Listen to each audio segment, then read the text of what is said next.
With his ability, his mouse wheel up for me, which is his fire ability, the damage one, you can shoot it at range. I didn't even know that, dude. So apparently you can...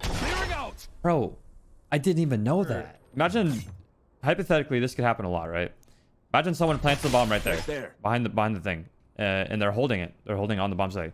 I can go like this, pull up my gun, and headshot them if they try and peek out. It's like throwing a nade. So I didn't realize, like, this is really, really good for just, like, zoning people. What exactly is counter-strafing? All right, so counter-strafing is where, just so you guys know, there's 3 different ways of moving in this game. There's crouching, where your crosshair is, like, really accurate. There's walking, where it's a little less accurate. And then there's running. And you see how inaccurate my shot is? Well, counter-strafing is where you're running around the corner.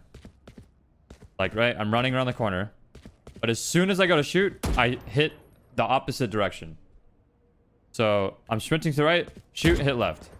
Shoot, move left. Shoot, move left. Shoot, move left. Shoot, move left. So you're like canceling all your momentum by going the opposite direction.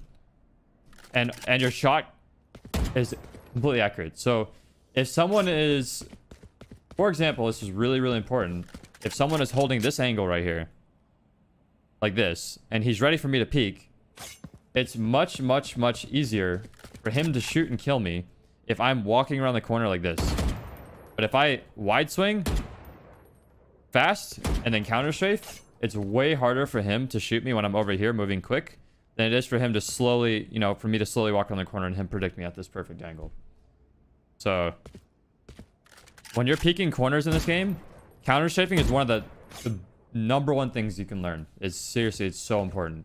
Because you don't want to be a person that always just does this around corners. Like, you don't want to just walk around corners like this.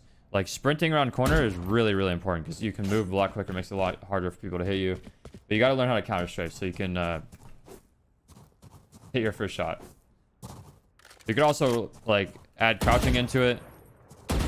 You see how, like, I'm sprinting around the corner, but all of my shots are all hitting right there? I can even do it without crouching.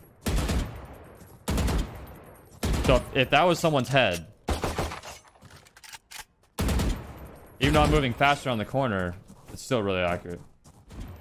But this is like some decent practice that you guys can do.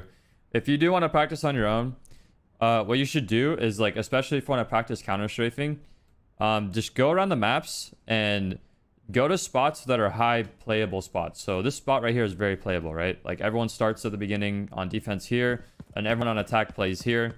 And what you can do is you just pick something. So, like, pick, like, that edge right there, like that bullet spot. So you can practice your counter strafing. When you go around the corner, just try and hit that every time. Like, practice like that's someone's head.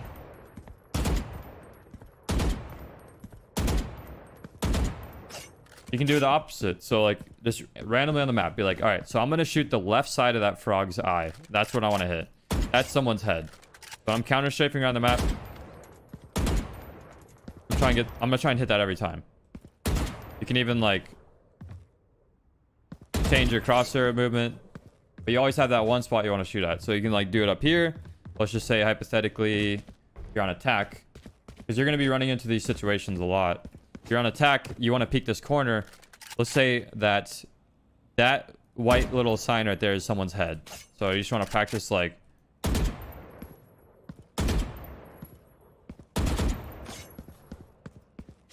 it also helps you learn the maps a lot. All the bullets went right there. See? Really good for practice.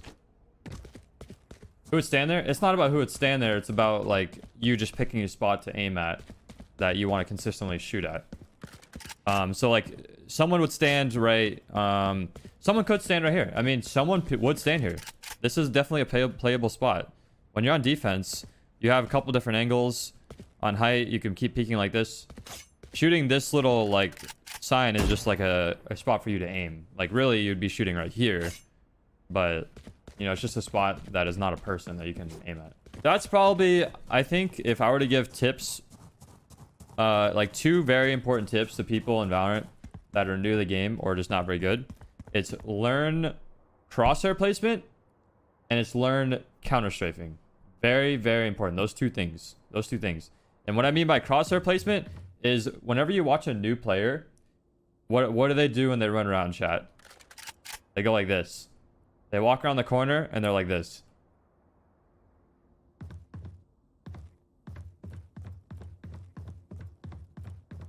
So like crosshair placement, what I'm talking to you, what I mean by this is always have your crosshair up at head level in a spot that you predict someone will be at.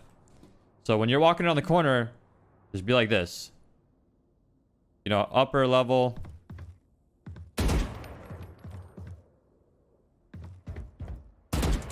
You see how like my crosshair is constantly at a spot where I think they might be? Like always assume someone is where you're about to look. That's one of the biggest thing. Another thing where I talked about is counter strafing. That's when you're sprinting to the side, and if you want your crosshair to be accurate, you just strafe the opposite direction and stop.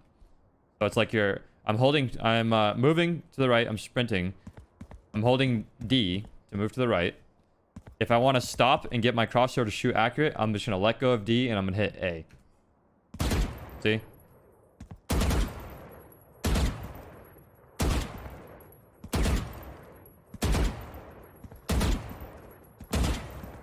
This is so I can peek a corner really quickly instead of going like this. Like this is really slow. This makes it a lot easier for someone to hit me. That's another thing. That's probably the third most important thing, is controlling your spray. So the best thing you can do for this, for practicing, is just, you know, pick a wall, take your hand off the keyboard, don't move the mouse, and shoot the gun. You see how the Valorant or the Vandal shoots? It starts here, it goes up, then it goes left, then it goes right, then it goes left, then it goes right, then it goes left, then it goes right. That's the pattern.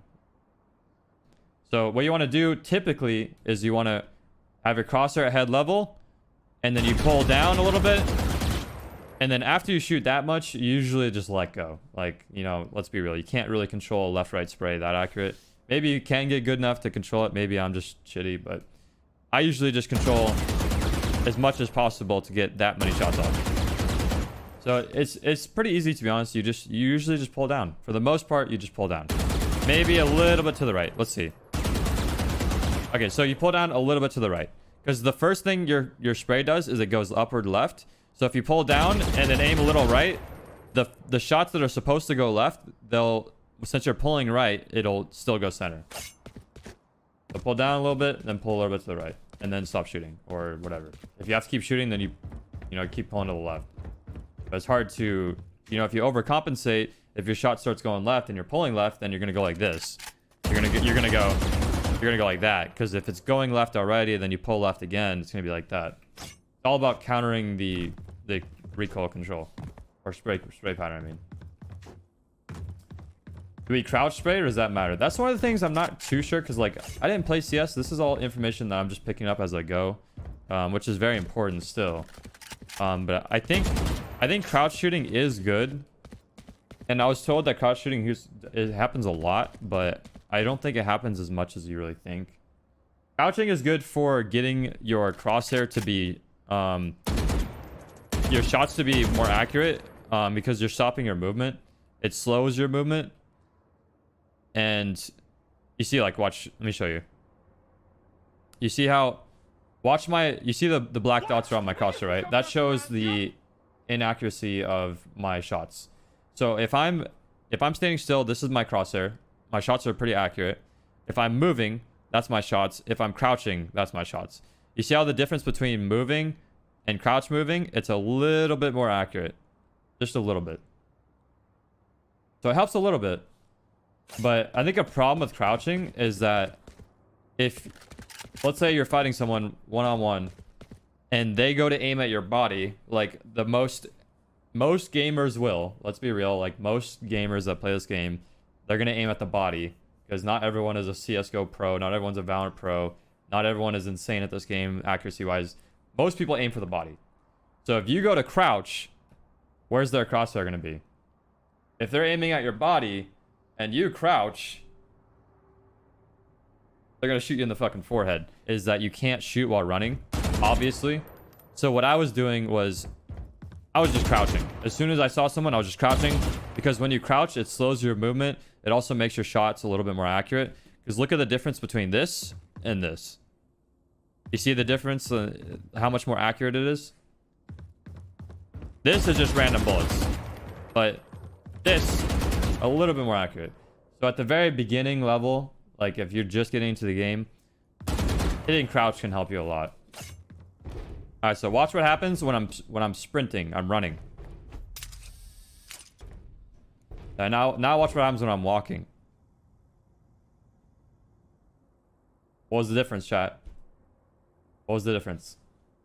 No sound. Really important. Watch what happens when I walk and I take the zip and then I sprint. So I'm walking, taking the zip, quiet, sprinting, making noise. So you could walk, take it, no noise, and if I sprint while I'm on the zip, it still makes the noise.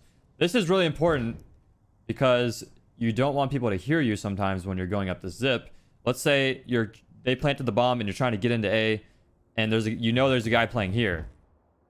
Like, you don't want to sprint up the zip and give him the noise, because then he's going to peek and shoot you as you're going up. So you want to go down the zip maybe. Wait. Also, you hear that? That's another important tip. Watch what happens when you walk off the ledge. They can hear that. If anyone's in that room over there, or anyone's in that room, they can hear that.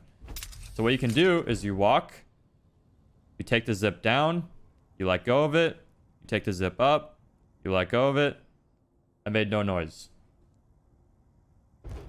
But what a lot of people will do is they'll sprint into this room, they'll drop off, that's noise, they'll walk up, they'll sprint up the zip, that's another noise. And also b-hopping, it's, as far as I know, it's only helpful in this game for jumping through Sage's slow ability.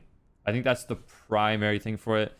I haven't figured out if it's like really, really, really helpful for, if it's actually super necessary. I think going around a corner might be a little bit helpful if you're trying to cross a corner that you, let's say you're forced to cross this corner right here, no matter what. Like, you're forced to run from here to here.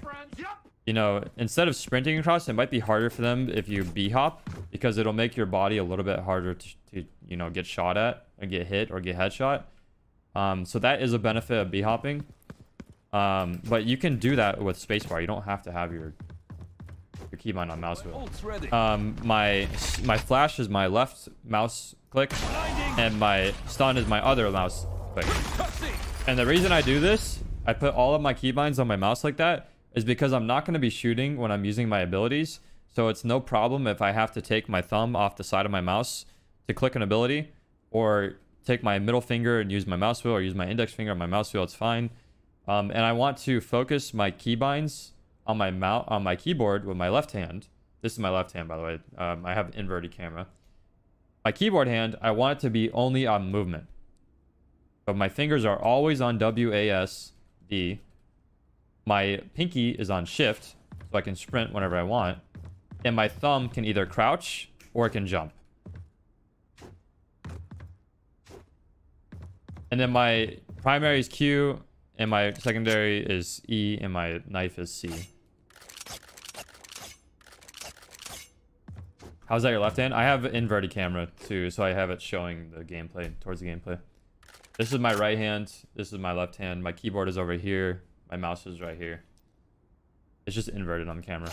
Positioning is holding angles where you only have to hold one angle at a time, but you have options for others.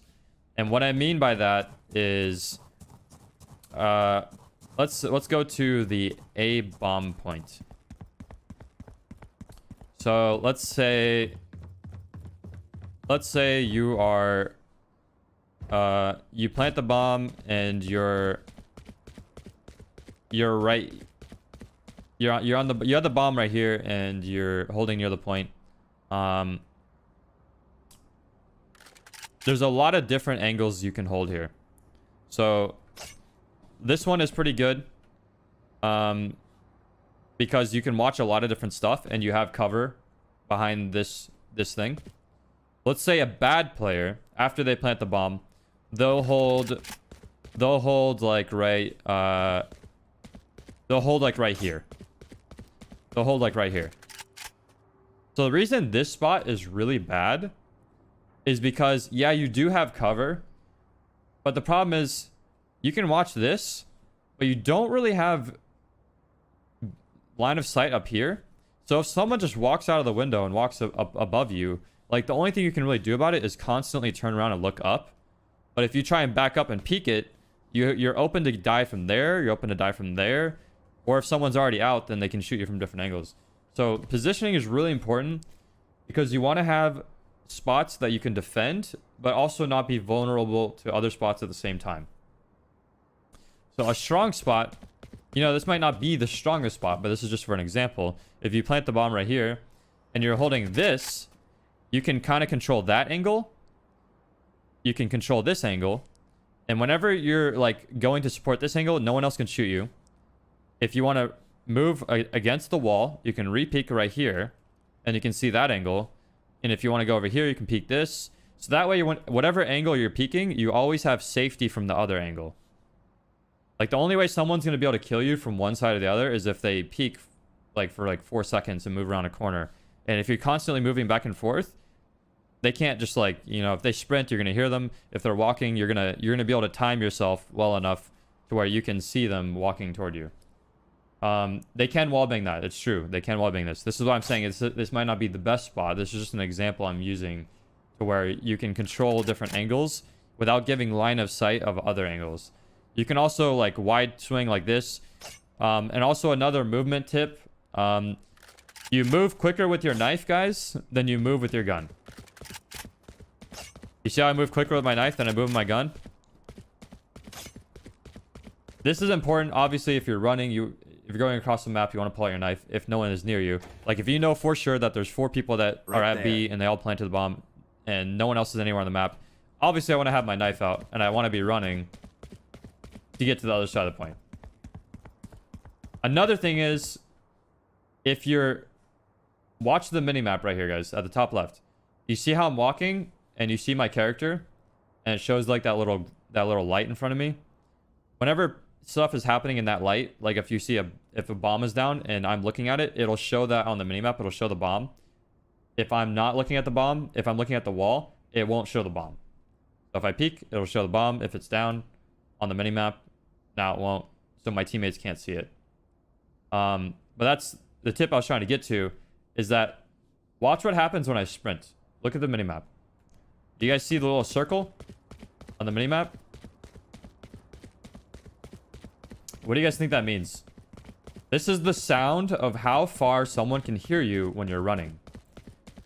So if you know for sure that someone is right, let's say they're at the zip line. Right there. You heard them coming or something. They're at the zip line or someone called it out, and you're over here, and you want to try and wrap around. So they're right here at the zip line, and you want to wrap around. You can run. And you know they won't be able to hear you because you can see on the minimap where your circle is that's making noise. And if they're there, then the circle gets toward them and you stop running. Just like I said, you run faster with the knife compared to running with the gun. What you can do, if you're in this position, for example, and you have the bomb down, you can peek with your knife just to get information. If you think there might be a guy up top, you just peek with your knife real quick just to get information. Because it's faster than peeking with your gun.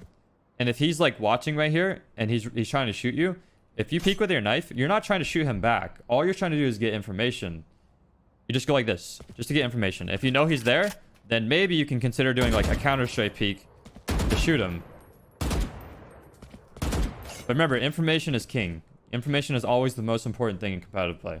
So you can peek with your knife instead of peeking with your gun. Because it's faster and it's less likely for you to die if you're just trying to get information.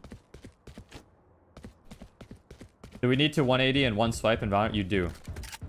If you're shooting someone and you're getting flanked, you're gonna have to... That wasn't 180, obviously, but you're gonna have to learn how to do 180s, because if you're in a 1v2 situation and there's no way you can get out of fighting both of them, let's say they push you at the same time, and you kill this guy, you might have to 180 real quick and then kill that guy immediately after. 180 is pretty important. That's why you need to get a sense that is good enough for you to do a swipe to the right, to do a consistent 180 every time. I'm probably going to have to increase my sense, not because I can't do 180s, but because if I were to ever play at LAN, when you play at LAN, like right now, I have an arm length worth of mouse pad, like a pretty fucking long distance, like 3 fucking feet. At LAN, you have like a 1.5 feet or a foot. You know, you don't have that much space. So if I go like this, I'm probably gonna send my teammate to the hospital because I'm gonna break his fucking arm. If I try and swipe and do a 180, I'm gonna knock my teammate out. We're gonna be down a man. We're gonna have to try and 4v5 every single round. Every time I have to do a 180, I'm gonna give my teammate a concussion, and you know we're gonna lose. What is LAN? LAN is like when you're playing a tournament in person. Like if I'm playing at TwitchCon in person at a table, and I have all my teammates next to me, you don't have a lot of space. It's just never. Is there ever been a LAN where you have space, chat? For some reason, like esports, it's like the most important thing. You need your own fucking space to play, and they give you these little like airplane seats, and you're like this. Yo, they're CT. They're rapid. They're on zip. And you're like tucked up like this. You're like shoulder to shoulder. You like never have space. Crouch jumping. Sometimes there's spots in this map, especially when you use like boosting abilities. Like if you're playing Raze, the new character Raze. If you C4 the ground, can I change my character by the way? Is that possible? No, it's not. If you C4 the ground, it can boop you up in the air, like just like Jet has like a lift ability. On Raze, if you C4 the ground, you can boost yourself from there. Sometimes the boost isn't enough to get you to where you want to go. Like you'll boost up and then you'll just go like this and you'll fall back down. But what you can do is you can jump with the boost, and then if you crouch, it'll make your character smaller, so it'll pick you up just enough to where you can get onto the ledge. So like this. Like you jump and then you crouch. So does that make sense, chat? So with the boost, when you crouch, your character's a little bit smaller, so your legs can get on the ledge. It's kind of like if you're in the gym and you're trying to jump up onto a thing. Let's see. So this guy right here, he's standing here and he's trying to jump on top of this ledge right here. Watch what happens to his body when he jumps up. He jumps up, he's max verticality from feet to bottom, and then watch what he does. He pulls his body closer together with his feet. And you see how small he is? This is like jump crouching in Valorant. So he jumped in there, he's getting small, he's crouching, then he gets on the platform, and then he stands up. I love that this example is so fucking good for explaining jump crouching in a video game. It's actually perfect. All right, so that's all those things for jumping, movement, all that stuff. Last general tip I'll give you guys is about buying. It's going to be a pretty basic one. Once you get into the middle of the game, let's say round like 5 or whatever, you know, round 5 to 10, a very general tip is that you want to use this up here. It says minimum next round. It means if no matter what, if I don't buy anything else next round, I'll have $12,000. If I get kills or bomb plant, then obviously I earn more. But if I just die at the beginning and I don't do anything, I'll have that much money at the beginning of next round. A very, very general tip is that you want to buy until you have 3,900 left. And the reason I say 3,900 is because the Vandal is 2,900 and the armor is 1,000. So if you have 3,900 left, you can buy an armor and you can buy a Vandal. And that's like doing a full buy almost. Very general tip. It's not always right every round. It's not, you know, it's just a very, very basic general tip for a new player. You can save till you just buy until you have 3,900. You could also do it until you have 3,300, because then you can buy a light armor and a Vandal. But you know, typically you want to have full armor over a light. Almost has the Vandal and the Phantom. So these are the two best guns in the game. The reason the Vandal is better is because, if you didn't know, the Vandal and the Phantom are basically the exact same gun. They're the same price. They pretty much do exactly the same thing, but they're a little bit different based on versatility of your playstyle or character choice. The Vandal, if you look at the right, let's see if I can show this somehow. If you look at the right, It has the damage numbers, right? The damage numbers is 39 body, 156 to the head, which is a one shot. Even if they have armor, it's a one shot. 33 to the leg, 0 to 50 meters. It shoots 8.32 seconds or rounds per second. The Phantom does almost the same thing, but it has a faster fire rate, 9.9 rounds a second, so it's better. It has a faster fire rate, so it's better up close. Between 0 and 15 meters, it does 39 to the body, the same as the Vandal. Does 156 to the head, same as the Vandal. 33 to the leg, same as the Vandal. But it's only up to 15 meters. It's only up to 15 meters. So if you are 15 to 30 meters or 30 to 50 meters, you can't one-shot someone in the head.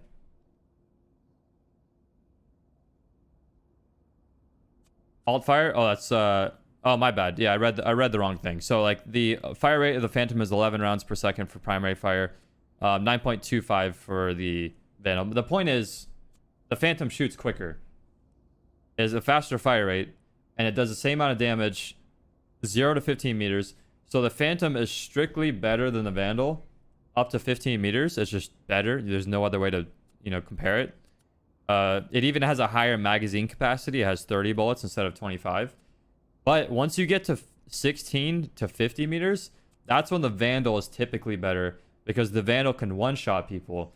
And in high-level like pro play, you're always going to see people buying Vandal because you need to be able to one-shot someone at higher than further than 16 meters, because a lot of fights will happen further than 16 meters or 15 meters. So if you play a character that is always close range, if you play very aggressive, like Omen maybe, then maybe Phantom is your gun of choice. But if you try to take a long distance fight or even like a medium range fight, you might lose, because if you headshot him with the Phantom and he headshots you with the Vandal at 20 meters, you're not going to kill him, but he's going to kill you. Make sense? This is what I love so much about the balancing on the guns, is that both these guns are the same price and they're balanced so well. It's just versatility. That's one of the things that pissed me off so much about Apex, is Apex just had a straight tier list of stuff. It was like, these guns are the best.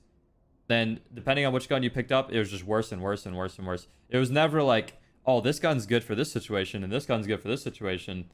It was just like, oh, R99, best gun in the game, I'm picking it up. PK, best shotgun, best secondary in the game, picking it up. There was never like a situation like, oh, maybe I should use EVA 8. It could be better here. It's like, dude, you just pick up the PK. It's insane. Yeah, that's the tip on buying and stuff.